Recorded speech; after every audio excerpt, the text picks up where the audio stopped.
Olá pessoal, tudo bem? Meu nome é Caio Taniguchi, sou advogado, formado aqui há quase 15 anos, com uma atuação especial aqui em contribuição previdenciária. Eu comecei minha carreira aqui em direito tributário, mas fui conhecer um pouquinho de contribuição previdenciária, que é um tributo específico, como a gente vai analisar um pouco na aula de hoje com vocês.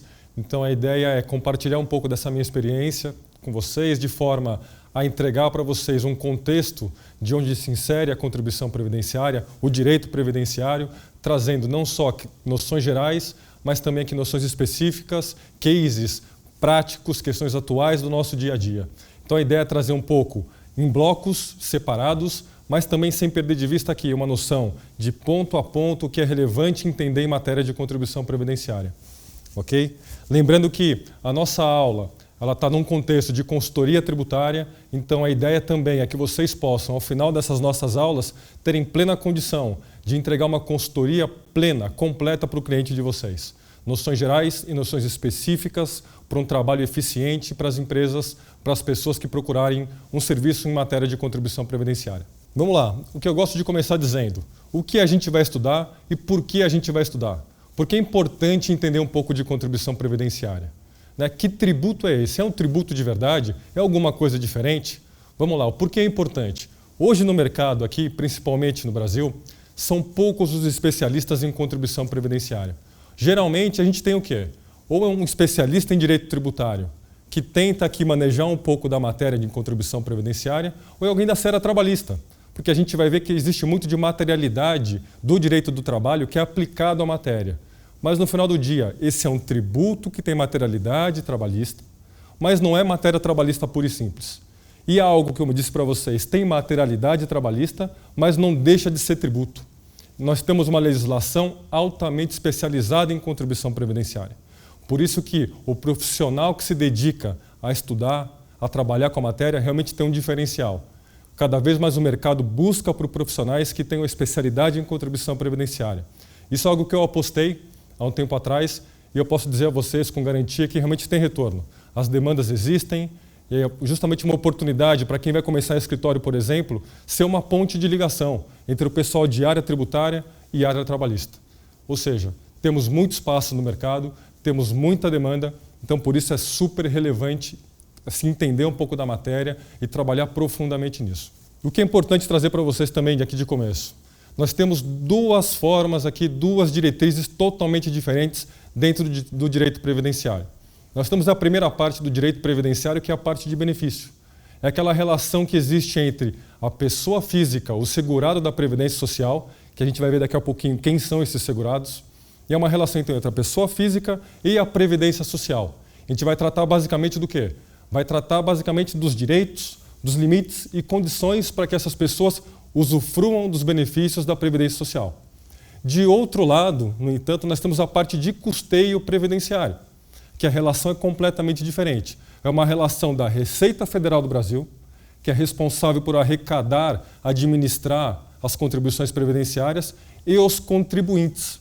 E esse justamente aqui vai ser o foco da nossa aula. É trabalhar aqui um pouquinho com vocês no dia de hoje, e nas nossas aulas, a questão do custeio previdenciário. É uma relação jurídica complementar à questão do benefício, mas que com ela não se confunde. Então, no nosso programa de consultoria tributária, o nosso foco será em custeio. Okay? Outro aspecto importante, a gente, além de dizer que é importante, tem que demonstrar que é importante. Eu gosto de compartilhar com todos um pouco de dados. Sem dados, fica muito na questão de percepção pessoal.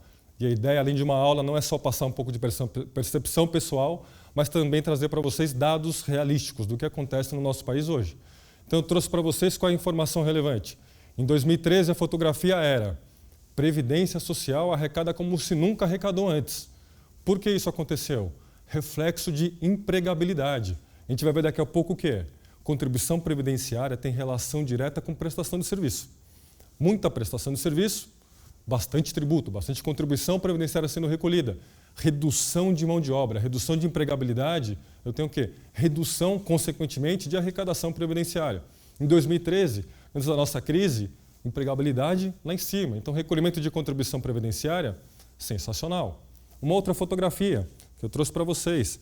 Já em 2015, a arrecadação aqui no geral, não só em relação à contribuição previdenciária, realmente a gente teve o quê? Teve um decréscimo de arrecadação, não só em contribuição previdenciária, mas aqui em tributos federais como um todo. Reflexo do quê? Falta de dinheiro circulando na economia, redução de emprego, redução de prestação de serviço remunerado ou redução de formalização da relação de trabalho. Consequentemente, a gente tem o quê? O famoso incremento do suposto, a gente vai entrar nesse ponto daqui a pouco, déficit da Previdência. E o famoso déficit da Previdência, como é que a gente consegue resolver? Temos duas formas muito tranquilas, muito fáceis, muito óbvias, que é ou simplesmente eu aumento a contribuição para fazer com que o sistema continue em pé, ou simplesmente eu reduzo o benefício. Nós sabemos que, politicamente falando, socialmente falando, reduzir benefício é o pior recado do mundo. Então a ideia é, vou aumentar a contribuição, vou aumentar o valor da contribuição. Não é à toa que o PEC aqui, que traz, dentre algumas mudanças, a reforma da Previdência, tem causado tanto furor, tanta discussão. Mais um motivo para a gente realmente se debruçar na matéria de contribuição previdenciária, entender o que é o sistema, como eu custeio, o que tem de errado, o que a gente pode trabalhar para mudar um pouco a nossa realidade. Só para vocês entenderem, aqui na exposição existem 2 links, mas se vocês forem para qualquer site de pesquisa e colocar déficit da Previdência, verdade ou mentira, ou verdades ou discussões a respeito do déficit, vocês vão ver muitos debates super bacanas, super interessantes a respeito disso. Do que é o sistema de contribuição previdenciária, onde se insere esse regime de custeio previdenciário e quais são realmente os debates que podem existir a respeito das nossas discussões a respeito de reforma previdenciária e etc. Isso não é matéria para a nossa aula, a gente está com foco em consultoria, mas sempre vale a pena buscar tudo que tem a ver com a matéria. Então eu recomendo que vocês, de fato, procurem alguma coisa nesse sentido. Vale a pena sim se debruçar sobre o tema. E qual é a nossa agenda então para a aula? Para a gente realmente conseguir organizar nosso papo aqui. Eu dividi o nosso bate-papo em 9 pontos, que estarão divididos aqui basicamente em até 6 blocos. Para quê? Para a gente ter um contexto inicial, realmente, do que é a Seguridade Social, do que é a Previdência Social e o regime no qual se insere aqui os nossos benefícios, os benefícios de funcionários públicos, etc. Passa também quem são os segurados. Quem é que tem direito de usufruir de benefício da Previdência? Quem é que tem a obrigação de custear esse sistema? O que é esse sistema de contribuição previdenciária? O que é o nosso sistema previdenciário? Passar também por, olhando aqui mais uma vez para o viés tributário, quais são as hipóteses de incidência desse tributo?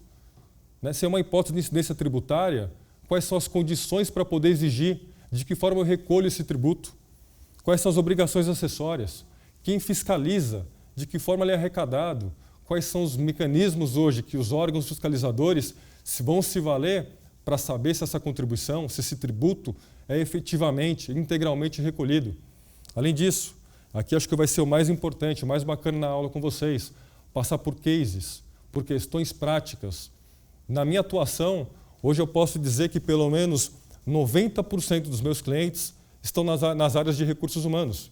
Por quê? Porque lá nascem as políticas de contratação, remuneração e benefício. Então, eu trouxe um pouco da minha experiência do dia a dia para vocês, para a gente ver na prática como existe uma grande discussão e como é relevante o impacto de contribuição previdenciária. E, para terminar, a ideia é compartilhar com vocês de que forma o direito previdenciário conversa, interage com outras áreas do direito. Direito tributário, direito trabalhista, direito até muitas vezes societário, o compliance que está tão na moda. O que isso tem a ver com contribuição previdenciária? Então a ideia é organizar tudo isso em blocos e passar para vocês. E qual é a nossa base aqui de estrutura para construir as opiniões que eu vou compartilhar com vocês, até para a elaboração da apresentação e para vocês também terem como diretriz para o trabalho do dia a dia de vocês. Eu gosto de separar em 2 mundos que se complementam, como a gente vai ver. Na minha cabeça é muito relevante, fontes primárias de orientação. Quais são elas? Quais são esses pilares? Constituição Federal, obviamente. Estou falando de um tributo, que daqui a pouco a gente vai entrar mais em detalhes. Preciso olhar para a nossa Constituição, limites, como ela foi construída, quais são as hipóteses de incidência dessa contribuição, para que ela serve, qual a sua destinação.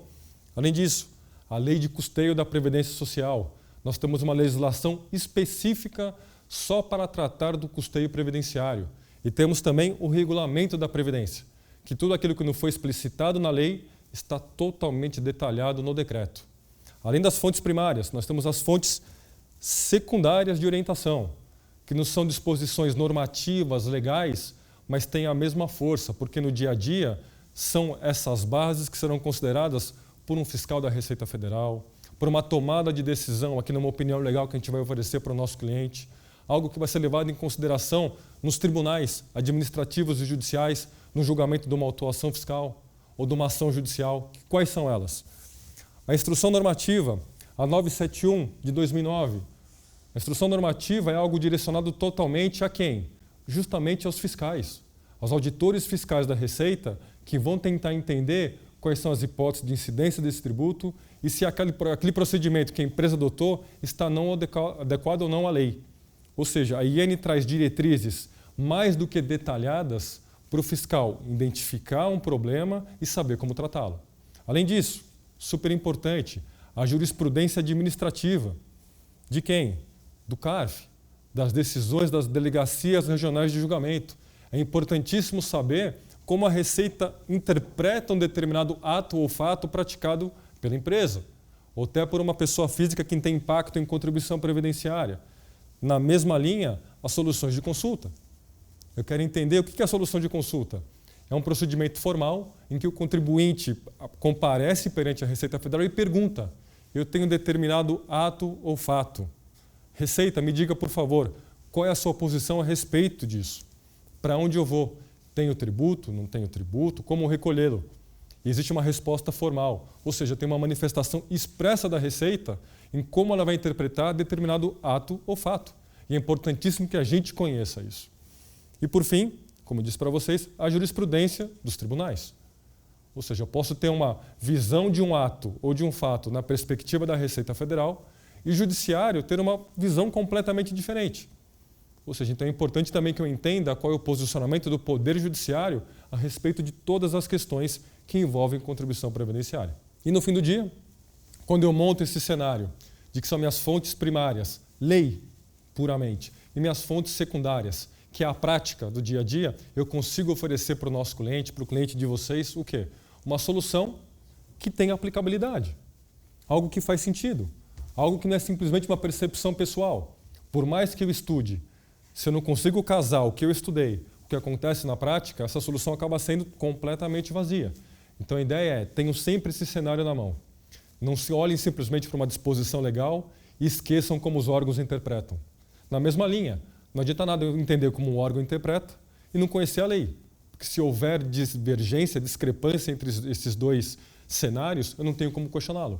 Então, eu tenho sempre esse cenário completo nas mãos para oferecer para o cliente de vocês, para a empresa na qual vocês trabalham, a melhor solução, uma solução eficaz. Vamos lá, agora que eu dei um pouquinho do contexto, do que a gente vai estudar e do porquê vai estudar, eu espero ter conseguido passar para vocês de como é importante entender um pouco de contribuição previdenciária e do que ela pode, aqui em termos gerais, envolver.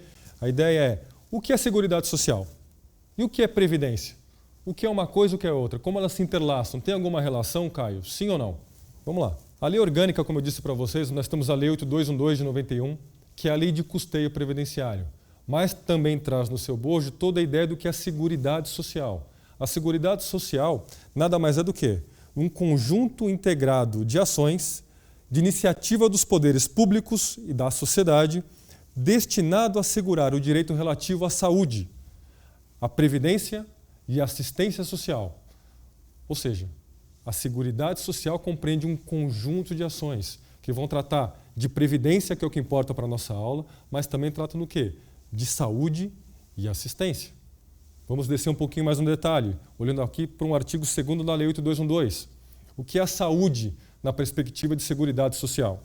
São aquelas políticas sociais e econômicas que visem a redução do risco de doença e de outros agravos e ao acesso universal e igualitário às ações e serviços para a sua promoção, proteção e recuperação. Ou seja, está mais do que claro. A gente quer proteger a saúde da pessoa para que ela tenha uma condição social de sobrevivência, de trabalho.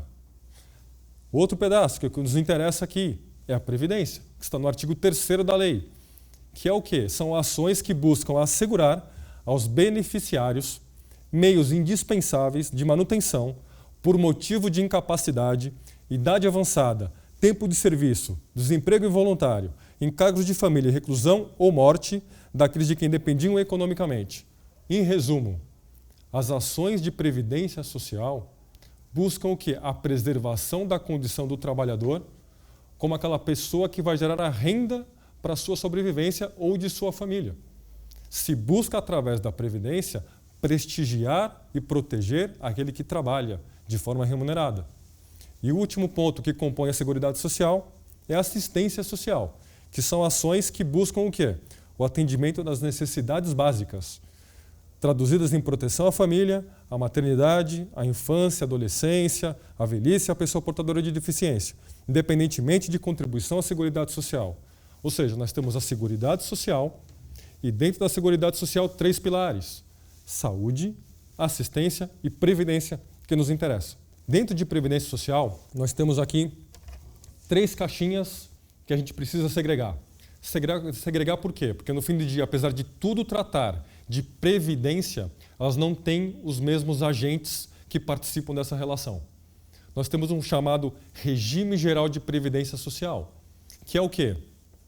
Eu trouxe para vocês aqui, que se aplica ao trabalhador da iniciativa privada e tem uma previsão expressa na Constituição Federal. Diz aqui o quê?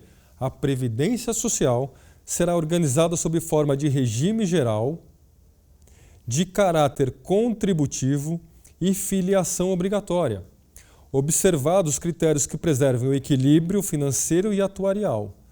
Por que eu marquei para vocês aqui essas palavrinhas-chave? Para a gente conseguir justamente distinguir essa previdência de outras previdências.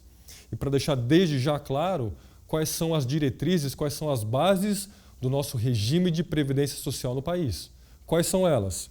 Eu tenho um regime geral, ou seja, que se aplica a todos de forma indiscriminada, todos que estejam na mesma condição, que tem um caráter contributivo, ou seja, para eu fazer parte desse sistema eu preciso contribuir para isso, não é um sistema gratuito. Além disso, tenho filiação obrigatória. Nós já vamos ver daqui a pouquinho quem são os segurados obrigatórios da Previdência. Ou seja, não tem opção. Se eu estou no rol de segurados da Previdência, a minha contribuição, a minha filiação são obrigatórias.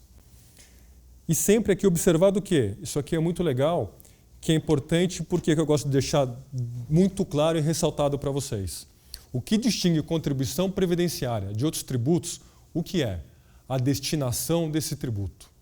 Quando nós temos outros impostos, taxas e etc., nós temos muitas vezes, quando nós vamos falar principalmente de impostos, uma caixa geral para que o governo utilize da forma que o orçamento dispuser. Já quando a gente fala de contribuição previdenciária, não se pode arrecadar nenhum real a mais, nenhum real a menos do que o estritamente necessário para a manutenção do sistema de previdência social no nosso país. Essa é a grande distinção. Quando eu recebo um dinheiro de contribuição previdenciária, ele nasce marcado. Ele tem ou deveria ser destinado integralmente para aquelas ações que a gente trouxe, de seguridade social, ou para a saúde, ou para a previdência, ou para a assistência. Essa é a grande diferença e vamos ter sempre isso na cabeça. Isso se traduz na Constituição Federal justamente nessa questão de equilíbrio financeiro e atuarial. O que é o equilíbrio financeiro e atuarial? É justamente essa ideia de que não se exige nem mais, nem menos do que o necessário para a manutenção do sistema. Reforma da Previdência. Vamos voltar para esse tema aqui que está na moda. Por que se fala em reforma da Previdência? Porque supostamente o que se arrecada não é suficiente para fazer frente aos gastos. Então como não se quer reduzir benefício, precisa justamente aumentar a contribuição ou o tempo de contribuição para a manutenção desse benefício. Eu tenho hoje um dispositivo na Constituição que me permite, e mais do que isso, me obriga a equalizar. Eu não posso ter um sistema deficitário que corre o risco de quebrar. Isso faz com que pessoas que trabalham hoje não tenham a certeza, o mínimo de garantia, de que terão benefícios previdenciários. Eu tenho que ter um sistema que, por si só, se mantém e é saudável. E como é que eu faço isso? Eu faço isso através de estudos regulares em termos financeiros, estatísticos e atuariais. Se esse estudo não existir, eu não tenho por que exigir contribuição a mais ou a menos. Eu nem tenho elemento para definir qual a alíquota de contribuição ou de tributo que eu vou exigir quando vai ser destinado para a Previdência Social. Então, por isso é muito importante. Vamos ter na cabeça, vamos deixar muito bem ressaltado. Quando eu falo em contribuição previdenciária, eu tenho sempre que lembrar na questão do equilíbrio financeiro e atuarial. Se eu cobrar alguma coisa que não tem a destinação correta, ou que não tem uma relação com os gastos de previdência, isso é, no mínimo, inconstitucional.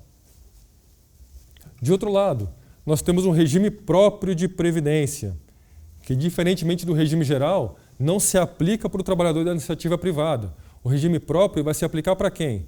Para o trabalhador da iniciativa pública, para o funcionário público. Ele tem um fundo específico para a constituição da sua reserva e percepção dos benefícios da Previdência. Por isso que a Constituição, no seu artigo 40, traz expressamente: aos servidores titulares de cargos efetivos da União, dos Estados, do Distrito Federal e dos municípios, incluídas suas autarquias e fundações, é assegurado o regime de previdência de caráter contributivo e solidário, mediante contribuição do respectivo ente público, dos servidores ativos e inativos e dos pensionistas, observados critérios que preservem equilíbrio financeiro e atuarial. Grande diferença, nós não tínhamos nessa disposição a questão de vinculação e filiação obrigatória, mas ainda assim a obrigação de custeio. Eu só entrego o benefício, nesse caso aqui, se o funcionário público, e especialmente se o ente, o órgão ao qual ele está vinculado, contribuir para que ele possa perceber esse benefício previdenciário. E o último pilar, quando a gente trata ainda de previdência, é o regime complementar privado, que se aplica a qualquer pessoa física, ou até em alguns casos a jurídica, que contrata esse produto. Hoje é muito fácil, nós podemos ir em qualquer banco, que ele certamente vai poder nos oferecer um plano de previdência complementar aberto. Ele vai oferecer o quê? Uma complementação do benefício que eventualmente eu possa perceber da Seguridade Social, do meu regime geral de previdência. Como nós sabemos, para quem não sabe já fico alerta, hoje existe um limite, um teto de benefício da Previdência Social, que ultrapassa um pouquinho os R$5.000. Fala, poxa, hoje eu tenho uma remuneração mês a mês em razão do meu trabalho que supera os R$5.000. Quer dizer que eu vou trabalhar uma vida inteira, vou contribuir com base no que eu ganho, que é muito superior a R$5.000. E quando eu for me aposentar, agora com aqui uma prolongação do prazo, por conta da reforma da Previdência que deve passar, o que eu faço? Eu vou ter que me aposentar com R$5.000? É claro que a gente sabe que para a condição de Brasil não é uma remuneração ruim, mas que pode destoar da realidade de alguém que tem uma remuneração diferente. O que eu faço? A opção é, vá procurar um regime de previdência complementar privado. Lá você consegue fazer aportes, inclusive a empresa na qual você trabalha consegue fazer também aportes, para que ao final da sua vida laboral, ou por conta da ocorrência de algum acidente, uma incapacidade, etc., você perceba um benefício mais próximo da sua atual remuneração. Só para complementar, existe hoje uma regulamentação específica para os planos de previdência complementar privada, que é a Lei Complementar 109 de 2001.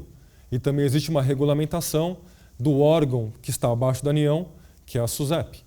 Hoje todas as diretrizes, todas as regras aplicáveis estão ali. Então outra questão para a gente pensar, a quem se destinam então as ações, Caio? Você já me disse o que é a Previdência, em qual contexto ela se insere, nós trouxemos aqui as distinções de aplicação do regime geral, do regime próprio, do regime privado de Previdência, mas olhando um pouquinho para a Previdência Social de novo, para o nosso regime geral de Previdência Social, a quem se aplicam as ações da Previdência? Justamente aos segurados que eu trouxe para vocês. Aquelas pessoas físicas que, por disposição legal, têm a sua filiação obrigatória ao sistema. Essas pessoas que vão acabar contribuindo para usufruir de benefício previdenciário lá na frente. Então, quem são esses segurados da Previdência Social? O primeiro deles, o clássico, o empregado.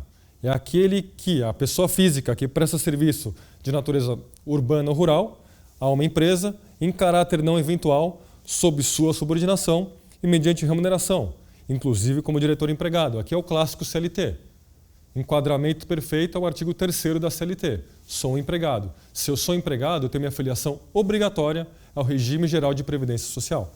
Além do empregado, nós temos a figura do empregado doméstico, que a distinção é de que, enquanto o empregado geral presta um serviço para a empresa, o empregado doméstico é uma pessoa física também, mas que presta serviços de natureza contínua à pessoa ou família, no âmbito residencial. Em atividade, o que é muito importante, que distingue completamente do empregado geral, em atividades sem fins lucrativos.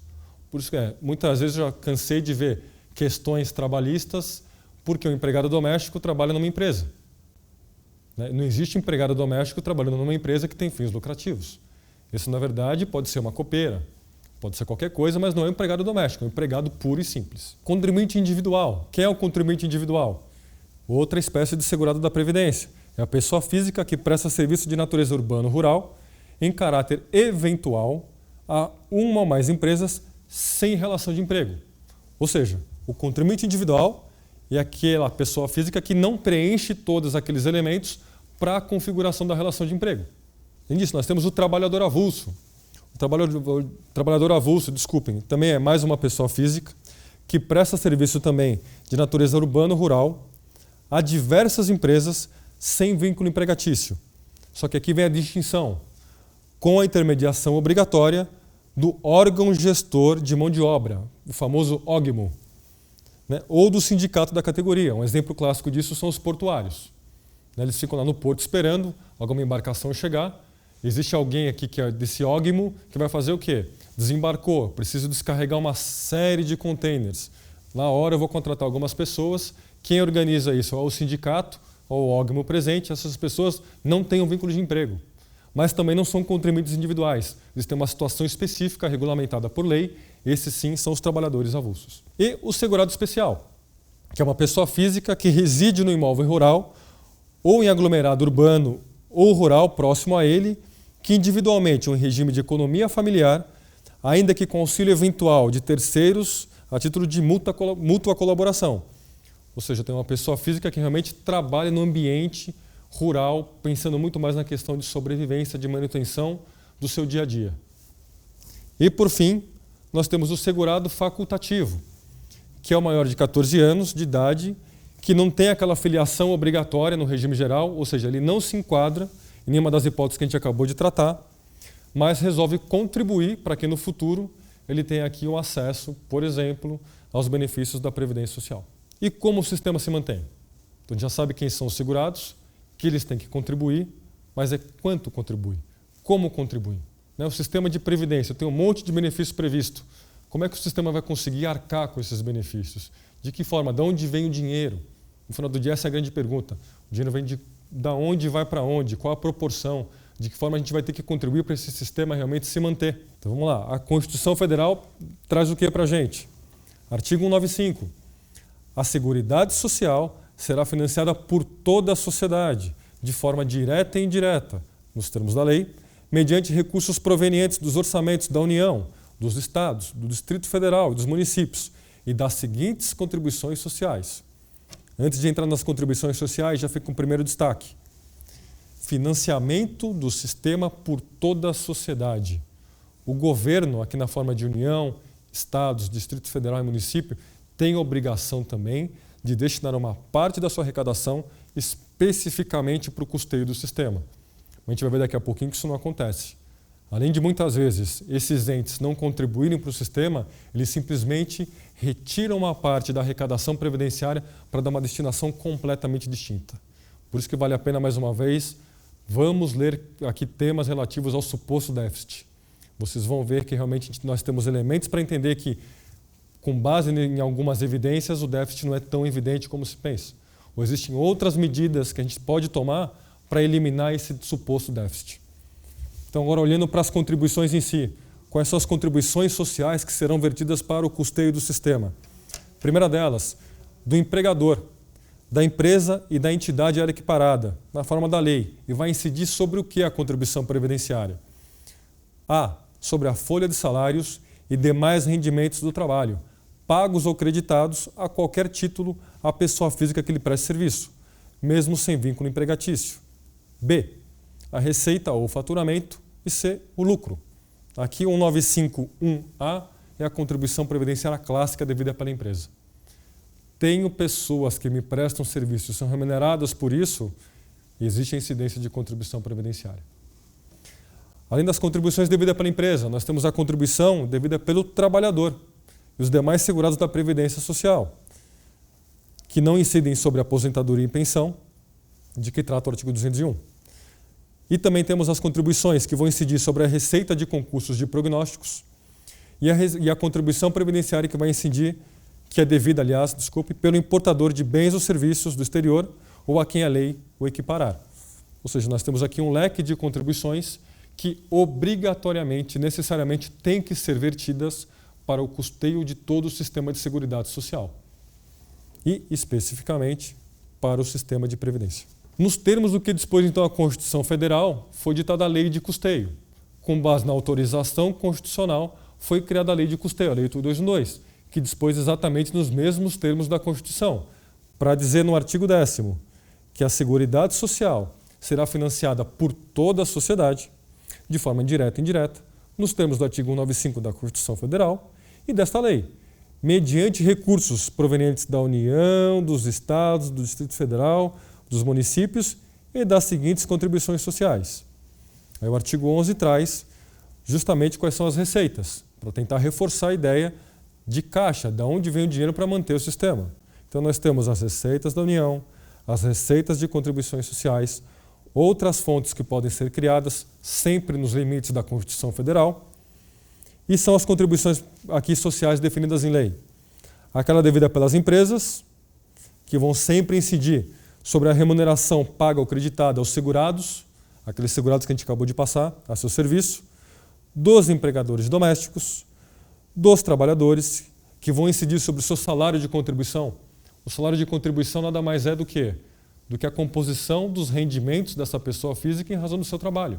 Acaba, em muitos casos, se equiparando com a remuneração. É só um nome diferente para que, no fim das contas, é a mesma coisa. O salário de contribuição é composto por todas as verbas de natureza remuneratória que aquele trabalhador recebe no mês. As contribuições também das empresas que incidem sobre o faturamento ou lucro, nós vamos entrar nelas daqui a pouco, de forma detalhada, e as contribuições que incidem sobre as receitas de concurso de prognóstico. Ou seja, toda aquela previsão na Constituição como permissivo para a constituição de contribuições para manter o sistema, foram criadas aqui pela Lei 8.212. Esse aqui é um ponto importante, que eu gosto de ressaltar e trazer para vocês novamente, que volta àquela ideia, àquela discussão de questão de déficit e do equilíbrio financeiro atuarial. Eu bati muito na tecla e disse desde o começo, que era muito importante, porque se eu falo em equilíbrio financeiro atuarial, eu tenho conta para fazer. Eu entrego um orçamento e tenho uma conta de chegada para alcançar o objetivo que é custear o sistema. Se eu preciso de 100 de gasto naquele ano, meu orçamento tem que estabelecer pelo menos 100. Mas olha o que acontece, olha que engraçado. Nós temos hoje nós esperamos que exista hoje um estudo que tenha a capacidade de entender qual é o gasto esperado da Previdência Social em determinado ano, com os benefícios atuais e os que possivelmente serão concedidos naquele ano. Mas criaram já há algumas décadas alguma coisinha chamada desvinculação de receita da União, DRU. O que é essa DRU?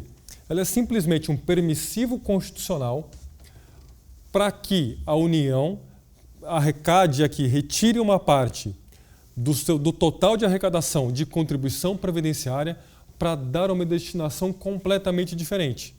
Esse percentual hoje é de 20%. Ou seja, fala, poxa, Caio, se você me disse que eu preciso de 100 e a gente arrecada 100, quer dizer que os 100 não vão para a Previdência? É verdade. Hoje, 20% disso, ou seja, 20%, seria destinado para coisas completamente diferentes, com permissivo constitucional. Querem saber do pior? Hoje existe um PEC, que é uma proposta de emenda à Constituição, que é 87 de 2015, que além de estabelecer a prorrogação dessa DRU para até 2023, também estabelece o quê? Um incremento. Hoje o que é 20% vai passar para 30% do total arrecadado. Ou seja, como é que eu vou fechar a conta desse suposto déficit se uma parte significativa, 20%, que pode até 30% disso, tem uma destinação completamente daquela constitucionalmente definida? Na minha cabeça, pelo menos, não faz sentido.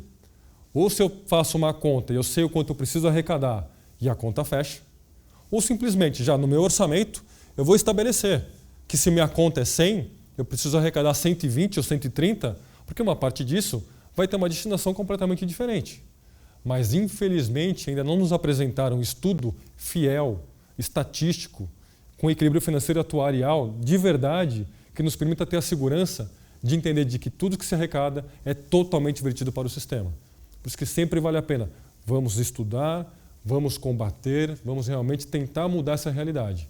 Isso não faz sentido para a preservação e manutenção do nosso sistema de previdência social. Eu gosto de trazer, inclusive, uma exposição de motivos, algo que fundamenta a prorrogação e o incremento do percentual da DRU, que é o seguinte: a DRU tem permitido à administração pública federal não só estabelecer prioridades, mas também prover e alocar recursos para torná-los exequíveis, como se a previdência, a saúde e a assistência fossem questões não prioritárias.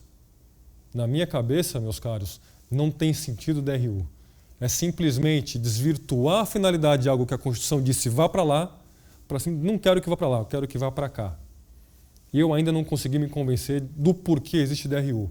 Então vamos tentar sim combater esse mal. Mal se a gente pensar mais uma vez em preservação do nosso sistema. Mais um detalhe, meus caros. Quais são as contribuições previdenciárias que são destinadas ao custeio do sistema? Vamos a elas uma a uma. Então a gente entendeu o que é o sistema de previdência, onde a previdência se insere, quais são os segurados da previdência, quem tem que contribuir e quais são as possíveis contribuições. Então eu acho que vale a pena entrar no detalhe de uma a uma quais são as contribuições previdenciárias. Primeira delas, as contribuições devidas pelos segurados. O artigo 20 e 21 da Lei de Custeio traz o quê? A base de incidência da contribuição previdenciária devida pelo segurado empregado, doméstico e avulso e o individual facultativo. A diferença entre elas é basicamente a alíquota.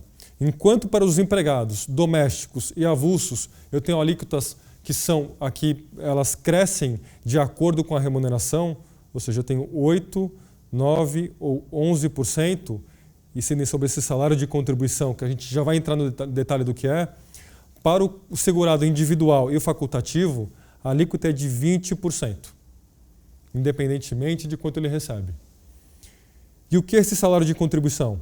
Eu tenho a alíquota e tenho uma base, salário de contribuição. Que base é essa?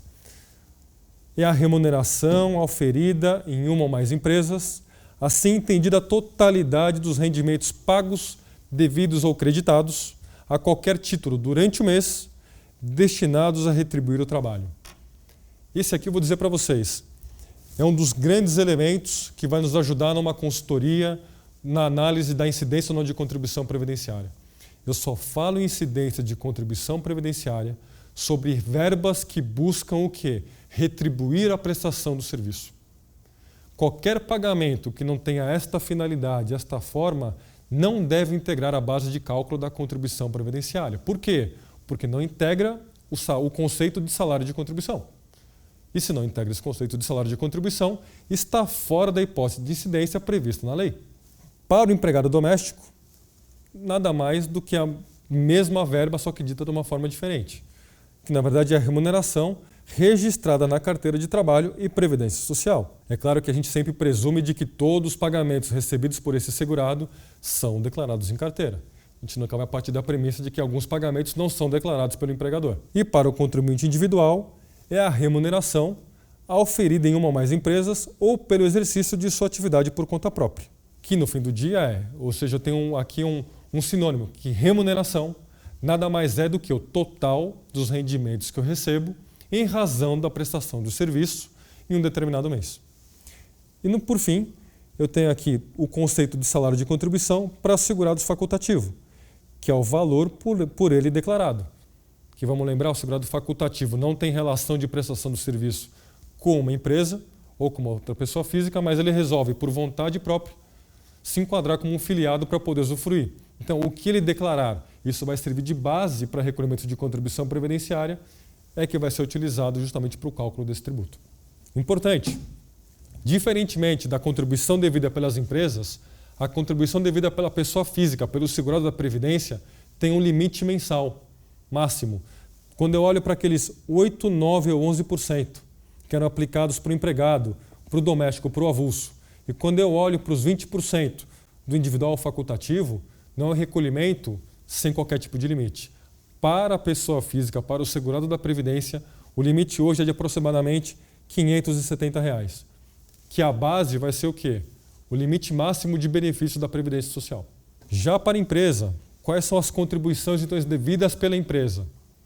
Primeira delas, a famosa cota patronal, que é de 20% ou de 22,5%, dependendo da atividade econômica da empresa, que vai incidir sobre o quê? A mesma base para o recolhimento da contribuição dos segurados, que é o quê? O total da remuneração paga, devida ou creditada em retribuição ao trabalho. Deixar bem claro aqui, a depender da atividade econômica da empresa. Por que a depender da atividade econômica da empresa, Caio? Uma razão simples. Entendeu o governo, como autorização constitucional, e a Lei 8212 implementou essa contribuição, que algumas empresas, por conta de sua atividade econômica, têm uma capacidade contributiva aqui maior. No caso, são as instituições financeiras e empresas a ela equiparadas. Você vai encontrar essa disposição no parágrafo 1º do artigo 22 da Lei 8212, salvo engano. O racional foi, nós temos empresas que têm uma capacidade maior, têm uma demanda maior de benefício e, por conta disso, faz sentido exigir o recolhimento desse adicional. Recentemente, nós encontramos aqui algumas decisões afastando a aplicação desse adicional. Então, vale aqui também a pesquisa, deixo para vocês aqui a recomendação de que pesquisem o tema. Vejam se faz sentido cobrar um adicional de contribuição previdenciária de empresas unicamente em virtude da sua atividade econômica. Além da cota patronal, nós temos uma contribuição chamada RAT-SAT, que é o risco de acidente de trabalho, ou seguro de acidente do trabalho, que é uma contribuição que a empresa tem que pagar com uma finalidade específica, já dentro do conceito de previdência, que é qual? Custear todos os benefícios decorrentes de um acidente do trabalho. Ou seja, eu tenho segurados da Previdência trabalhando para a minha empresa e, eventualmente, eles sofrem um acidente. Eles vão fazer jus a um auxílio-doença acidentário, a uma aposentadoria por invalidez, ou até mesmo posso ter uma pensão por morte que é paga em razão de um acidente do trabalho. Esses benefícios, especificamente em relação ao acidente do trabalho, têm um custeio específico, que é por esta contribuição aqui. E qual é a diferença dela em relação, por exemplo, à cota patronal? A alíquota dela é menor, porque eu tenho uma demanda específica. É 1, 2 ou 3%, mas também sobre o total da remuneração paga, devida ou creditada em retribuição ao trabalho. Aqui sim, a depender da atividade econômica preponderante da empresa. Fala, poxa, cara, você acabou de dizer que não sabe se faz muito sentido exigir contribuição previdenciária distinta da empresa por conta da sua atividade econômica. Agora você está dizendo que aqui pode, aqui faz sentido? Sim. Por que faz sentido? Quando eu falo em risco da atividade econômica, eu não posso me furtar, eu não consigo duvidar de que cada atividade econômica tem riscos diferentes daquela atividade gerar um acidente de trabalho para o seu segurado. Eu não posso dizer que alguém que trabalha aqui numa fábrica de automóveis, numa indústria, e alguém que trabalha no escritório tem o mesmo risco de ocorrência de um acidente do trabalho. Mas, além disso, o que fez a Previdência? Ela tem um estudo também regular, estatístico, para entender de todos os setores da economia quais são aqueles que mais provocam acidentes, mais provocam a percepção de benefícios previdenciários. E, com base nisso, ela faz basicamente um ranqueamento. E fala o quê? Que as empresas que provocam menos acidentes são aquelas que têm risco leve, que vão recolher 1%. Já tem aquelas empresas que provocam um pouco mais de acidente, mas nem tanto assim. Então, são empresas de risco médio de acidente de trabalho, vão recolher 2%. Já para as empresas cuja atividade econômica provoca mais acidente e, consequentemente, demandam mais benefício da Previdência, o que a gente tem? A gente tem 3% de custeio para a Previdência Social. Então, na minha cabeça, nesse ponto aqui, faz todo sentido a gente ter uma distinção de recolhimento para os cofres da Previdência, olhando especificamente para a atividade econômica de cada uma delas. Bem, meus caros, então nós já vimos em que contexto se insere a Previdência Social, noções gerais, de que forma realmente a gente se insere, eu sou um filiado obrigatório ou não da Previdência, quais são as contribuições, de forma mais genérica. A partir do próximo bloco, a ideia então é entender como o sistema se mantém e quais são especificamente as espécies de contribuição previdenciária no detalhe. Ok? Vamos para lá.